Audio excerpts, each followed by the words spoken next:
Welcome to the Bachelor Universe podcast. I am your host, as always, Jim Alexander. Today we will be talking about another episode of The Bachelor. It's starting to wind down. This time it's episode 7 we will be talking about and all that has transpired with it.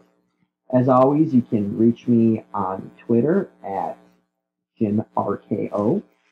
So any questions, comments, concerns, I'm there for you guys. And today we're going to cover the Bachelor's episode, give my take on it, what to look forward to going down the road, and the announcement. Out of the box, a blindsided announcement of the new Bachelorette was announced. So we will discuss that coming up right now. But off his list, now we are down to a few at this point going into the episode. So Nick is starting out being still distraught after the fallout. The women all fearful for him leaving. I don't even know why they were concerned. Like, this guy isn't going to quit the show. There's no way he's going to quit it this close to the end. So, and there's no possible way that Danielle L. struck him so hard that, just that he had to eliminate her. Like, she didn't have that connection with him, apparently, so that's why she's gone. So I'm not sure why he is so distraught. It seems like an excuse for something else or just a reason to pout. But all it takes is a Chris Harrison pep talk to get him back in the house, and that's what happened. So suddenly, after a commercial, we come back, and Nick is done with the pity party, and right there, the clouds disappear, and optimism reigns supreme, and he even cancels the rose ceremony. So all it took is a commercial break for Nick to be back in his mojo, back to reality, and chasing women. So now they have a trip, and the trip is to Bimini. So I don't know where Bimini is leading up to this, or where you could find it on a map, but apparently it is in the out there, it's in the Caribbean. It seems like that is the spot for Bimini, Bahamas area. That's what we learned. So that's where they're headed.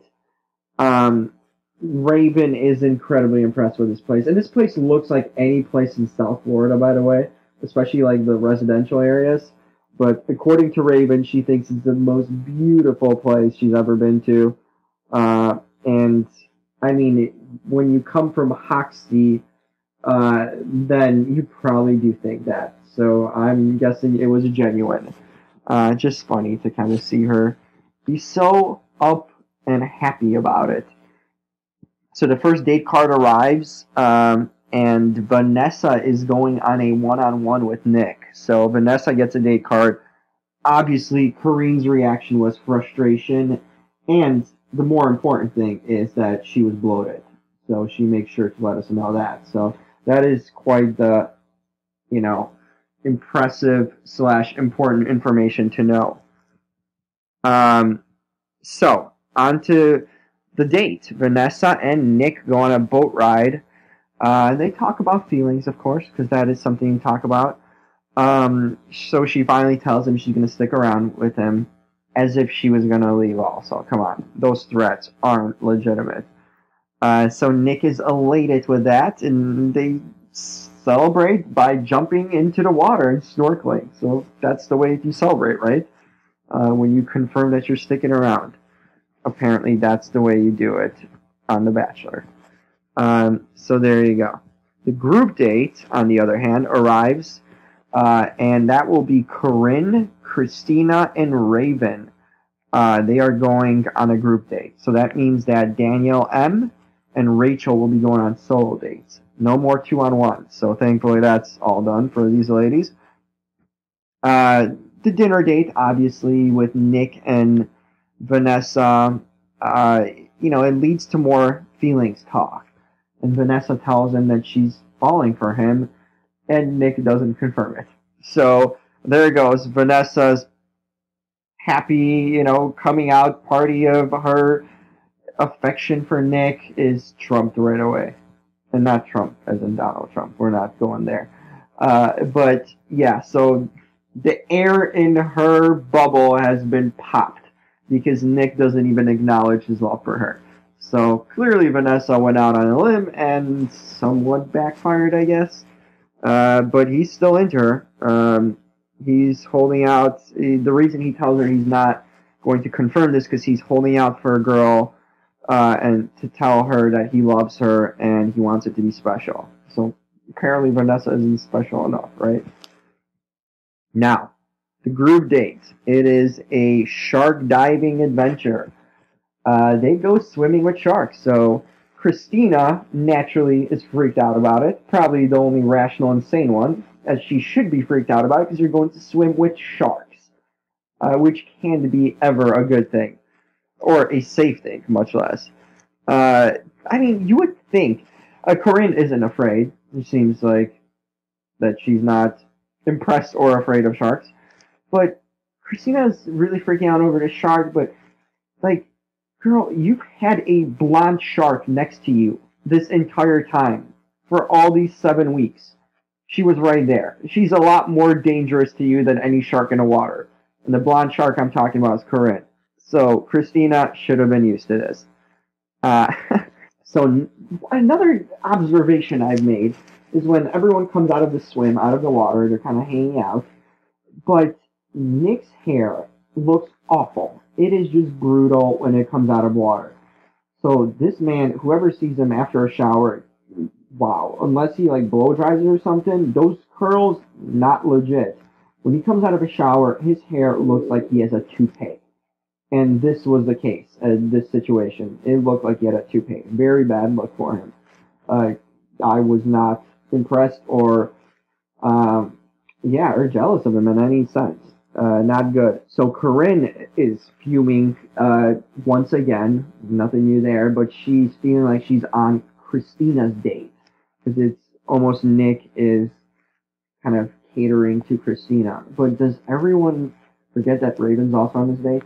Like, hello, Raven here, checking in? Yeah. Apparently she's been forgotten too. So there we go. After surviving the Corinne-infested waters, I mean, what is it time for next? A dinner date, right? Yeah. So Nick starts to cry when he's talking to Christina. She's ready to bring him home, but we need a clarification, Christina. Are you taking him home to Kentucky, or are you taking him home to Russia? Like, there is a difference. Are you going to Moscow or Siberia, or you're going to Lexington or Louisville? Like, these are things we should know, and so should Nick.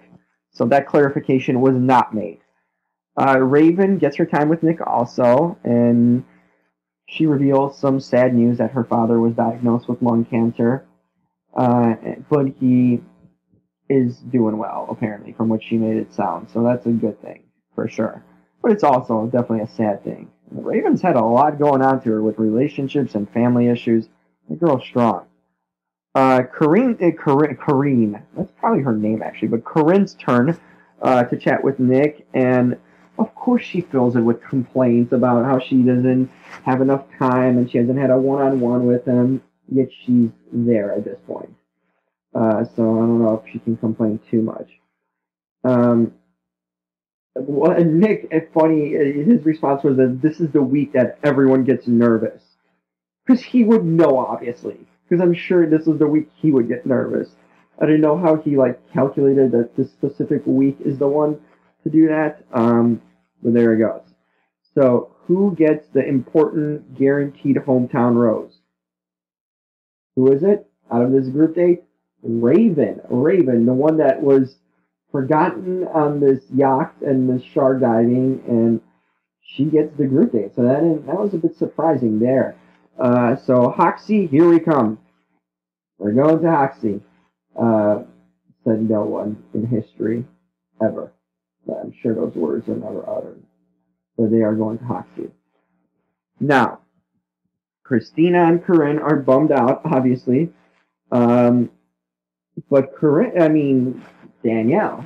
Corinne is Corinne. But Danielle M gets a date with Nick. So this is her date. So they basically are walking around town, and the first thing they do is really crash a kid's basketball game. These kids are playing basketball, and Nick just walks up and interferes and once again demonstrates that he has bad skills at sports, not very good. Once again, could easily be defeated by kids, as he proved during the soccer game with his little sister a few weeks back. So Nick, just stick away from sports. I mean, just not for you. Even little kids are way better than you. So Danielle and Nick have a little discussion, and they kind of asked each other, like, what would they do outside of this place and outside of The Bachelor. And Danielle said that she would take him to Germantown, Wisconsin, which are basically the words of death. If you should see this man's face, he nearly cringed when she proposed, like, hanging out in Germantown. This is not the way you want things to go. Never has ever anyone wanted to go to Germantown. It's as desirable as Hoxie. So, bad move by Danielle, but Nick's tune changed. He couldn't even hide it, how his look was on his face. So, I mean, there's that movie, How to Lose a Guy in 10 Days. Well, this was basically the blueprint on how to lose a guy in 10 seconds, and Danielle successfully accomplished that. So yeah, just invite him to Wisconsin if you don't want to see him again. Danielle wins with that. So it gets so awkward, this dinner date, and silent, and they even acknowledge it. Nick does, and that is never a good thing to acknowledge when your date is awkward and silent. But Nick drops a dagger right there. As Danielle kind of tells him how she's never felt for another guy as she has for Nick since her fiance's passing. Nick drops a bombshell, and he basically tells her the opposite, that he just doesn't see it going further with her, and that's pretty much the end of the road. Go to the end of the road, and I can't let go. I probably butchered that Boyz II Men song, but there's a Boyz II Men shout out. They were on The Bachelor, I think a season or two ago, so there you go. You won't hear me singing again. Anyways, Danielle is obviously crushed by these news. This was not what she wanted to hear or expected, and for the first time in a long time, I actually felt really bad for contestant. Genuinely felt saddened for her, because she was just distraught, and the look on her face, it was really genuine. And Nick starts trying to cushion the blow by saying that she's a great girl, and that she's so great, and he doesn't deserve her really, and all these things. But she tells him that she's great, but she basically tells him that she's not good enough for you, right? That sort of thing. So she throws it back at him, which is great, because you usually don't see that. These girls take it and just kind of skirt away, in a sense, with their tail behind and leave, sad. But Danielle's like, oh, so I'm good, but not good enough, right? That sort of thing. So that's a nice comeback from Danielle. Kudos to her for that. But yeah, it just sent kind of chills for me personally watching it, and she's just a beautiful, sweet woman. Who wouldn't want a Danielle? And maybe I'm just bitter saying all these things and pumping it up because I picked her to be the winner of the show, or at worst that she'd be the Bachelorette. So, speaking of that, there's more on that coming up on this podcast. But yeah, it was really kind of sad to see her leave, and my favorite. She was my favorite from the start, and my pick, and great girl all around. So that was surprising to see Danielle leave. Apparently, you should never talk about Germantown or take my predictions or bet on him. Please don't, because you won't win. So back to Corinne, who's feeling the hometown heat, and she's thinking she's on the out. So what does she do? She needs to change the game. So how do you do it? Sex things up the Corinne way, which means she drags herself out of the room and gets all sexed up and looking good, and I'll give her that much credit for sure. and heads straight to Nick's hotel room. Knocks on the door, takes her entrance, and right away guides him to bed. Pretty much, we don't see that part, but yeah, she is all about hooking up with him at that point and ready to do so. But Nick turns her down.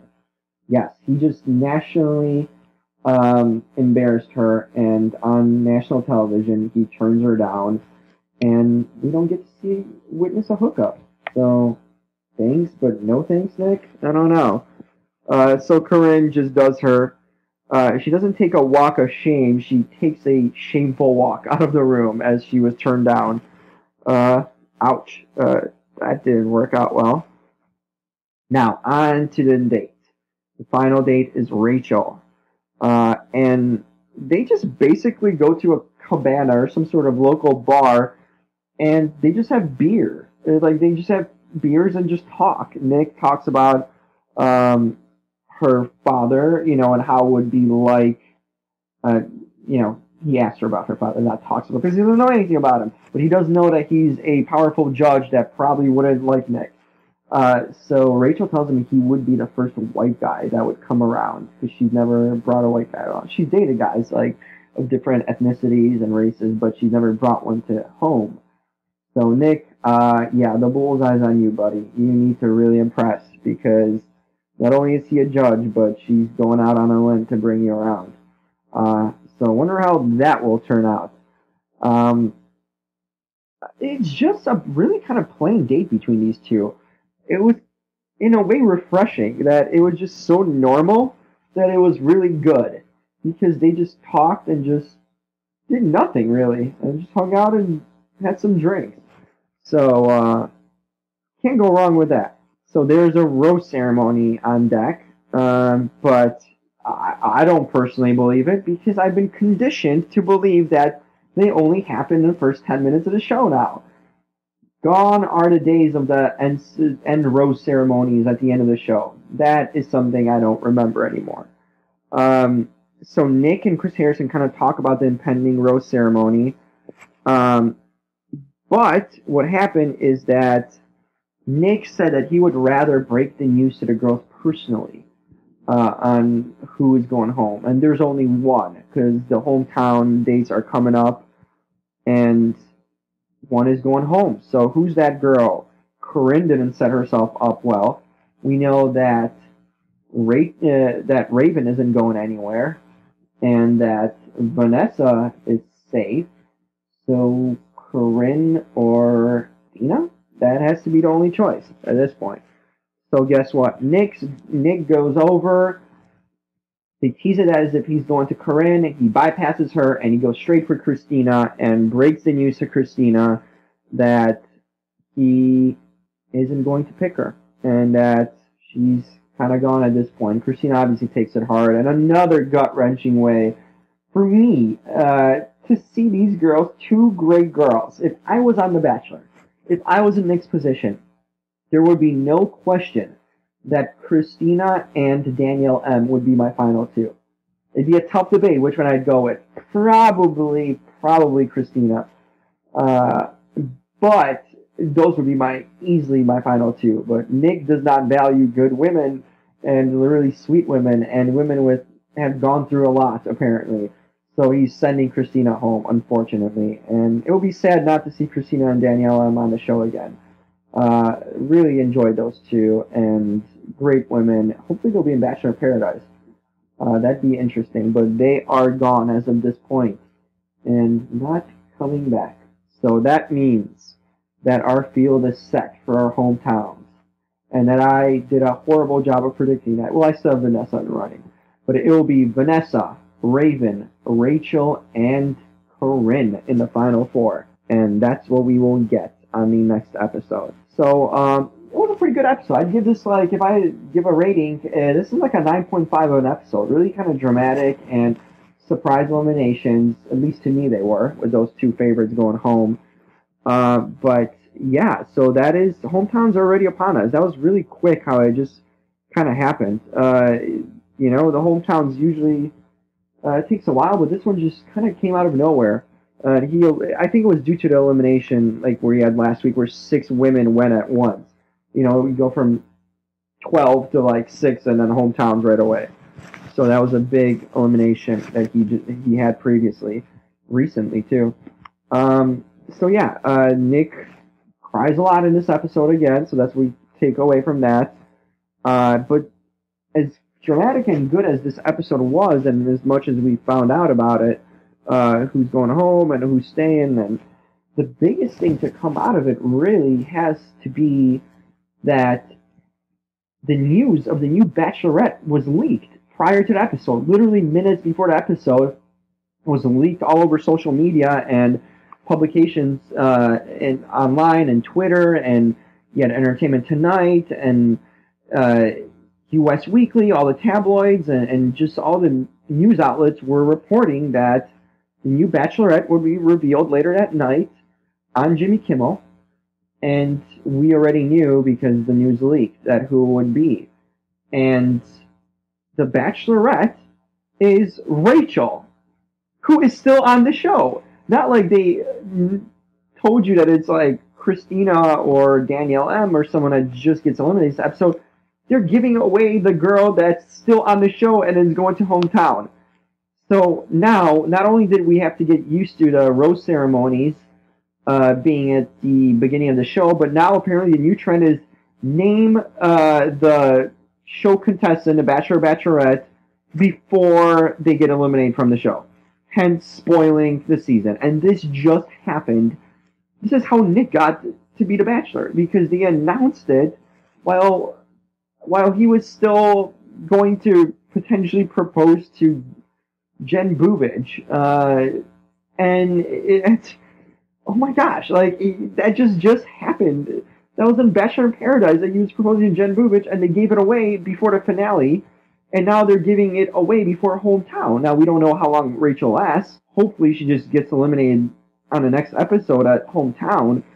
But can you imagine if she's in the final, and you are giving it away, that you're a winner of the show? Like, this is crazy to give it away this early, and apparently the justification for it has been that they wanted to give her time with the casting. The way casting goes is that they start shooting The Bachelorette as soon as The Bachelor wraps up, like literally within a week or days even.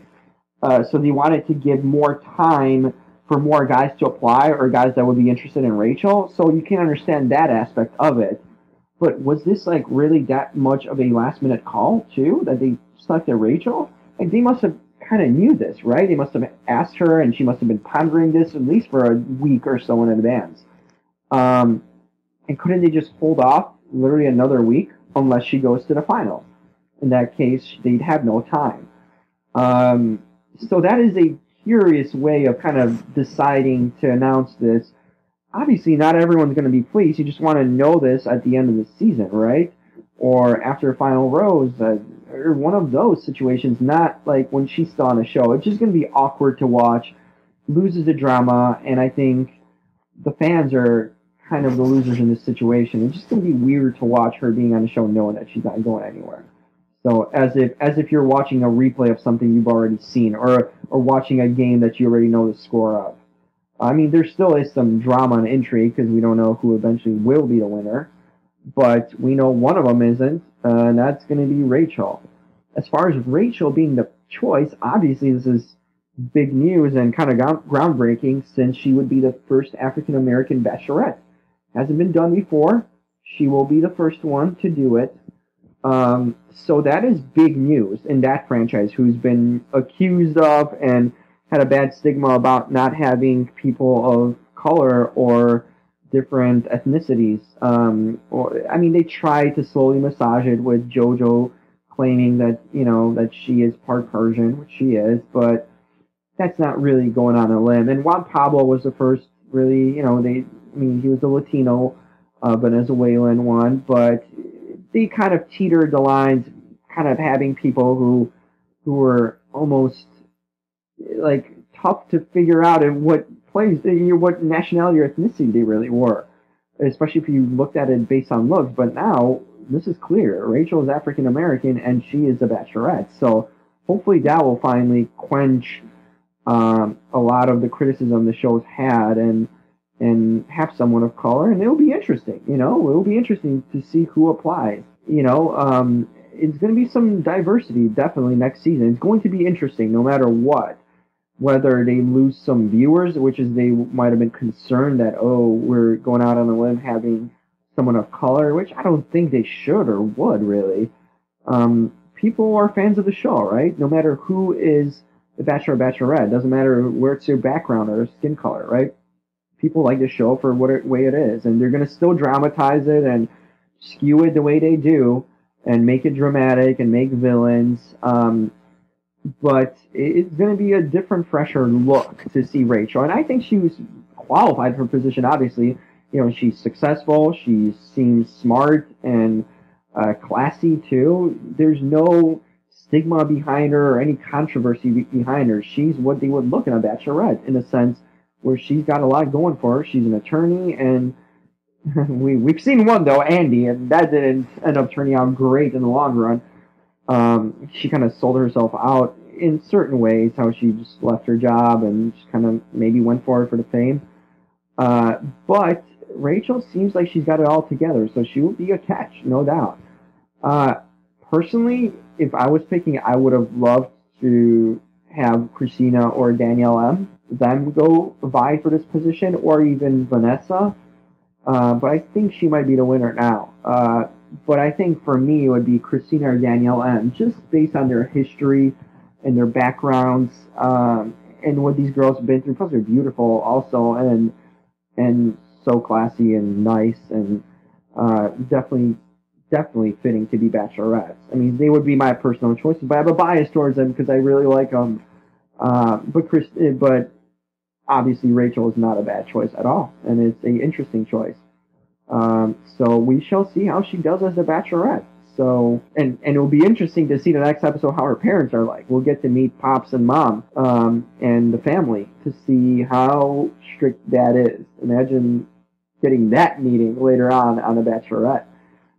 So yeah, the news is announced. Cat's out of the bag. We know our new Bachelorette, and final hometown date. So the show's winding down. We have about 4 episodes left at this point, because you will have the hometowns, then you'll have the overnight, which is the final 3, then you will have the women tell-all, and finally the final. So 4 more weeks of The Bachelor is what we get, and then we will take a bit of a hiatus till May, apparently, till Rachel is the Bachelorette. So that's it for now. A lot happened this week. This was a big, surprising week on The Bachelor, with all these news and announcements happening. So yeah, lots to be looking forward to, and see what happens from now on going forward. Who will Nick pick? If I'm picking at this point, I think it's almost the favorite has to be Vanessa. I think she was the one that's going to win. But who's in a final with her? That's up to debate. I think Corinne's going next on the hometown dates. I think once we get introduced to Raquel, and I think that was the whole point. It wasn't the whole point. It's just America had to meet Raquel, right? I think that might have been more of a producer's call than Nick's call to bring her all the way to hometown, because why would he bring her to hometown if he turned down sex with her, when that's kind of a precursor to the overnights, right? So if he didn't want her now, what makes him gonna hook up with her during the during the overnights?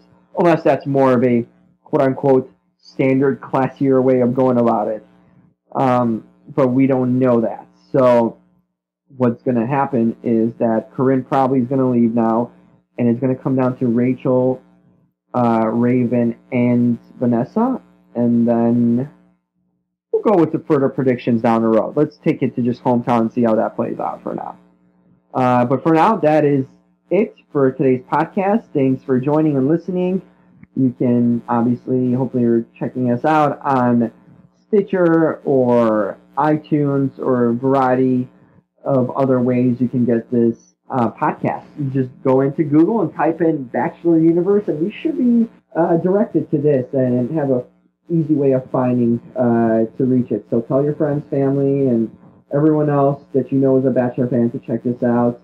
The support is always appreciated. And if you have any questions, comments, or concerns, things you want to know about the show or my opinions on, just feel free to reach out to me at JimRKO. That's on Twitter, at JIMRKO.